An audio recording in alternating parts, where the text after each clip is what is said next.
Since the state converted my right into a privilege and issued a license and a fee for it, Murdoch versus Pennsylvania, no state may convert a secured liberty into a privilege and issue a license and a fee for it.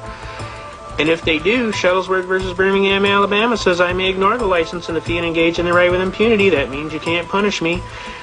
In U.S. versus Bishop, 412 U.S. 346 defines willfulness as an evil motive or intent to avoid a known duty or task under the law with a moral certainty. I submit, Your Honor, I couldn't have done an evil task because I was totally following the Constitution and the U.S. Supreme Court.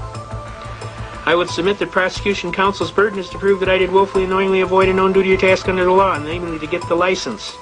And I would submit he specifically precluded he cannot perform his task, and therefore I'd motion for dismissal with prejudice failure to state a cause of action for which relief can be granted, and I'd kind of like to collect my costs and fees for having to defend this frivolous, spurious complaint.